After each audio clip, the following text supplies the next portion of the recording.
Halo Sinekrip, balik lagi sama gua Rashid Hari. Dan akhirnya salah satu film Indonesia yang paling gua tungguin perilisannya tahun ini datang juga di bioskop. Yang lo semua tahu pasti udah gua bahas berkali-kali di berbagai macam konten reaction, yaitu ada Semua Akan Baik-Baik Saja yang disutradarai Baim Wong dan punya salah satu ensemble cast paling gede di antara semua film lokal yang rilis tahun ini. Dan di beberapa konten reaction yang gua bikin untuk Semua Akan Baik-Baik Saja tuh gua udah ngasih beberapa insight, beberapa harapan lah, ekspektasi yang gue punya secara personal terhadap filmnya. Dan setelah nonton sih gue rasa mostly ya, walaupun mungkin gak secara 100% tapi mostly berhasil terpenuhi sih. At least film ini gak bikin gue kecewa. Poin yang pertama nih, di saat banyak film Indonesia itu gak tahu bagaimana mesti membuka penceritaannya, kayak terkesan asal yang penting mulai deh, yang penting start, semua akan baik-baik saja, ini punya awalan yang kuat banget. Ada dua scene yang paling gue sorotin sih. Yang pertama adalah opening scene-nya yang dibungkus pakai one take, yang mulus banget one take-nya sampai bikin gue sebagai penonton tuh ngerasa kayak dalam tanda kutip ya hantu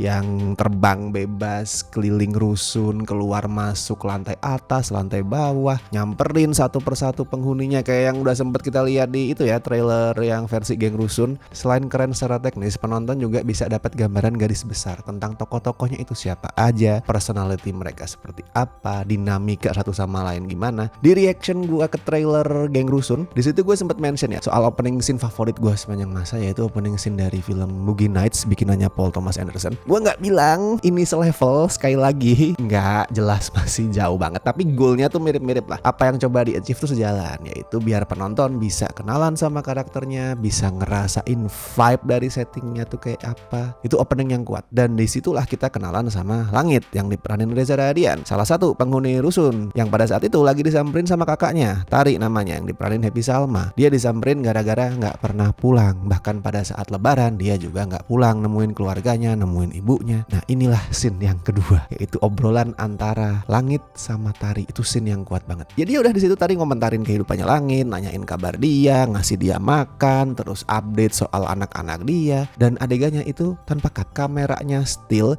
ditaruh di ujung kamarnya si Langit dan dia ngerekam semua peristiwa yang terjadi apa adanya, dibiarin berjalan secara natural. Di sini yang gue notes adalah sebagai sutradara, Baim Wong itu tahu kalau dia punya aktor-aktor yang keren. Di scene ini dia punya Reza Radian sama Happy Salma. Ya udah, dia kasih kepercayaan total sama mereka, ngebiarin yang berbicara adalah acting para pemainnya. Gak usah kasih embel-embel teknis yang aneh-aneh, tiba-tiba close up, tiba-tiba misal kameranya gerak, nggak perlu. Itu udah dipakai di opening scene. Opening scene-nya udah muter-muter. Di adegan ini yang giliran dapat spotlight adalah actingnya. And then kayak yang udah di-spill sama trailernya ya, sayangnya ya, karena buat gue kalau nggak di-spill di trailer ini emotional impact-nya akan lebih kuat sih. Tapi it's okay. Gue paham perasaan mesti ngejual acting Reza di adegan ini pas trailer. Gue paham banget. Besoknya setelah kedua kakak adik itu ketemu, si Tari meninggal karena serangan jantung. Hancurlah hati si Langit. Dan di momen itu Reza ngasih tunjuk kenapa dia layak disebut sebagai salah satu aktor Indonesia terbaik sepanjang masa. Ini udah gue sempat bahas di reaction gue ke trailernya ya, karena di situ gue udah notes banget, anjing ini keren Reza. Tapi gue bahas sekali lagi lah, kenapa gue rasa nangisnya Reza di sini itu keren, karena nggak one dimensional. Ada banyak layer yang bisa lu lihat dari ekspresi dia, dari gestur dia yang kayak ngerasa nggak percaya, yang tiba-tiba lemes, dari kata-kata yang terucap dari mulut dia. Ada kaget, ada sedih, ada nyesel, ngerasa bersalah, marah, semua jadi satu. Nggak cuman nangis, nggak cuman kayak udah lu acting nangis sedih, that's it gitu, nggak. Tapi ada banyak banget emosi yang campur aduk di situ. Nah dari situ mulai konflik utamanya, muncul masalah gede. Jadi si Tari itu punya 3 anak, termasuk Alim yang punya Down syndrome. Anaknya banyak, sedangkan si suami itu Ilhan yang diperanin Tengku Rifnu adalah Mokondo sejati. Kerjaannya tuh cuman ngamuk-ngamuk, nggak mau ngakuin si Alim sebagai anak dia. Dia bilangnya kayak nggak mungkin, itu pasti si Tari selingkuh, nggak mungkin gue punya anak seperti itu. Wah anjing ini orang. Dia nggak pernah pulang juga dan dia doyan selingkuh. The real Mokondo. Ya karena polanya si Ilhan kayak gitu, sekeluarga tuh bingung karena mereka nggak ngerti ini 3 anaknya si Tari itu yang mesti ngurusin siapa. Bukan cuman bayarin sekolah, ngasih makan, tapi juga ngurusin antar jemput, ngejagain. Yang kebagian tanggung jawab adalah 3 adiknya Tari, termasuk si Langit ya. Si anak nomor 2 Bintang yang diperanin Raihanun itu udah kebagian tugas bayar SPP. Sedangkan si anak bungsu Banyu yang diperanin Ari Irham itu masih serabutan. Dia tuh jadi konten kreator religi di TikTok lah. Jadi belum bisa banyak berkontribusi. That's why pada akhirnya Langit yang diserahin tanggung jawab harus jadi bapak pengganti, antar jemput, ngejagain. Dan selama sekitar ya gua rasa 110 menitan lah, 110-115 menit filmnya itu nampilin cerita yang lebih dekat sebenarnya ke arah slice of life, kumpulan fragmen-fragmen daripada ada satu konflik besar. Itu nggak masalah. Gue nggak akan bilang kalau wah ini ceritanya jadi pecah-pecah banget, nggak apa-apa. Ini emang tujuannya adalah ngasih potret kehidupan karakternya kayak slice of life. Cuman gue rasa filmnya itu akan jauh lebih kuat kalau skalanya itu lebih dikecilin. Latar ceritanya kan pindah-pindah tuh. Gue pikir ini akan full di rusun, tapi ternyata nggak. Latar ceritanya tuh pindah-pindah terus. Even rusun tuh mungkin cuman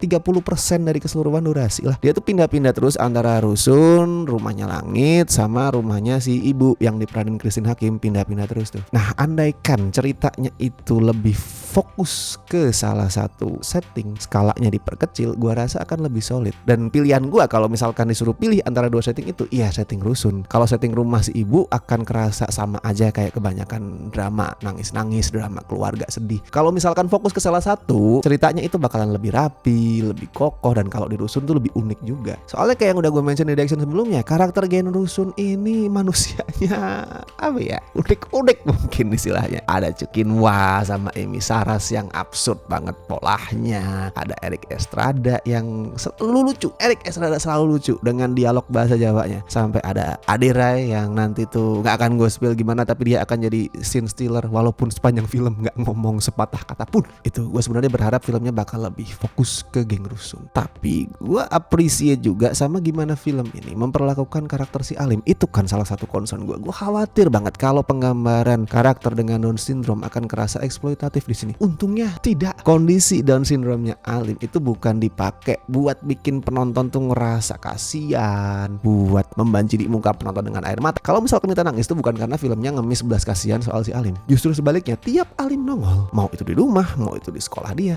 vibe-nya tuh positif banget loh. Dia bikin kita ketawa, bahkan dapet subplot tentang cinta monyet juga ya di sekolah yang itu gemes banget. Jadi kayak di tengah kondisi karakter-karakternya yang kayak berkubang di kegelapan, yang hidupnya itu susah, Alim di sini muncul justru kayak jadi cahaya penerang. Dan acting si anaknya Alim juga namanya, actingnya dia juga oke kok. Pinter ini anak. Kalau pemain lain nggak usah ditanya lah ya. Semuanya keren dan semua dikasih spotlight yang seimbang. Reza tadi udah gue bahas, tidak perlu dipanjang lebarkan lagi, lu udah tahu seberapa keren Reza. Tengku Rifno kayak yang udah sering dia liatin di film-film dia sebelumnya, kelihatan intimidatif banget. Setiap dia marah gue takut juga. Raya Nun jago ngolah emosi tanpa harus kerasa berlebihan. Ada juga Bu Christine Hakim yang gila. Ini karakternya Bu Christine Hakim ya. Di sini adalah karakter yang bijak, nenek yang sabar. Ya kadang-kadang dia marahin anaknya, tapi ya biasa ngomelin, kalian jangan berantem terus, udah gitu aja. Tapi di salah satu scene dia itu marah, bener-bener marah sampai teriak-teriak. Dan pada saat itu terjadi, sekujur tubuh gue bergetar sih kayak anjing. Sama kayak tadi aktingnya Reza pada saat tahu kalau Happy Salma meninggal ya. Di sini Christine Hakim tuh nggak cuman asal marah, nggak cuman asal teriak-teriak, tapi campur aduk perasaannya. Pada saat karakter si ibu tuh teriak, gue bisa ngerasain di situ nggak cuman marah, di situ ada juga sakit hati, di situ ada juga sedih.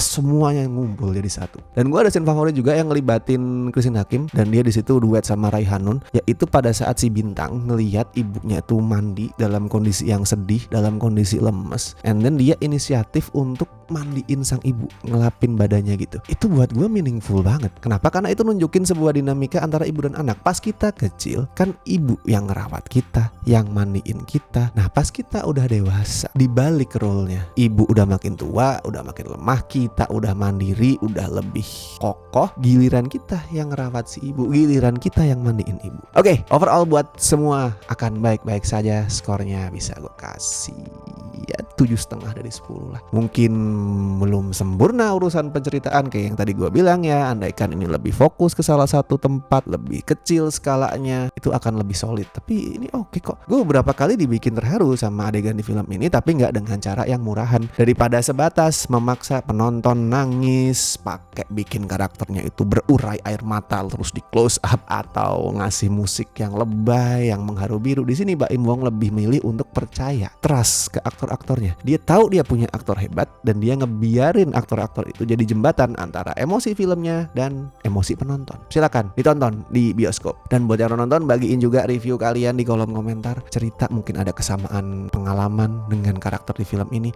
atau ada adegan yang buat lo bermakna banget, nempel banget di kepala lo, silakan tulis di kolom komentar. Oke? Dan seperti biasa, thank you banget buat teman-teman yang masih setia join membership Cinecrip, terutama beliau-beliau berikut ini dari Tir, Besti, and La Familia. Thank you so much guys. Tir sobat, walaupun gak gue tampilin di sini juga, terima kasih. Alright, gue Rashid Hari. Sampai ketemu di review-review berikutnya.